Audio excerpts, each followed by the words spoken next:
একটু ভালো করে বোঝেন ভাইরা আমার, হাদিসে শবে বরাতে ক্ষমা পাওয়ার জন্য দুইটা পাপ ছাড়তে বলা হয়েছে, কোনো আমল করতে বলা হয়নি।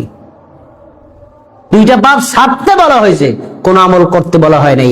আগত শবে বরাতের রাতে যদি কোনো বান্দা বান্দি ক্ষমা পেতে চায়, তাহলে সে যদি শিরিক কখনো করে, আল্লাহর কাছে তওবা করে শিরিক থেকে ফিরে আসে, সে যদি পরস্পর মুসলমানের সাথে হিংসা বিদ্বেষ আর শত্রুতায় লিপ্ত হয়ে থাকে, এগুলো থেকে সে যদি বেরিয়ে আসে, সারা জীবনও যদি সে শবে বরাত পালন না করে, আল্লাহ তাকে অটোমেটিক ক্ষমা করে দিবেন।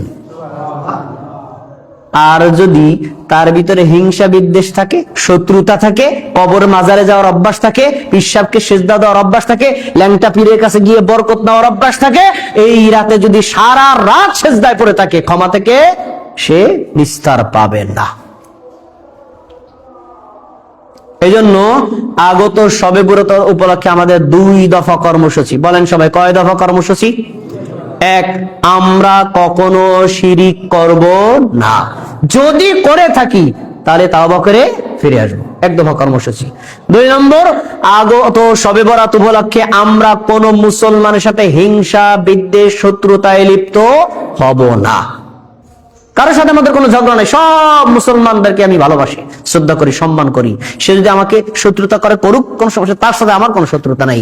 আপনি যদি হিংসা বিদ্বেষ থেকে, শত্রুতাকে থেকে সব মুসলমানকে ভালোবাসতে পারেন, আরে ওই রাতে কোনো আমল না করলেও আল্লাহ ক্ষমা করে দিবেন। এ হলো 2 নম্বর কর্মসূচি।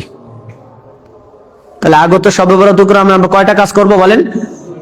1, শিরিক করে থাকলে তওবা করব। 2, আমরা কখনো হিংসা বিদ্বেষে লিপ্ত হব না, ব্যাস ক্ষমা পেয়ে যাবেন।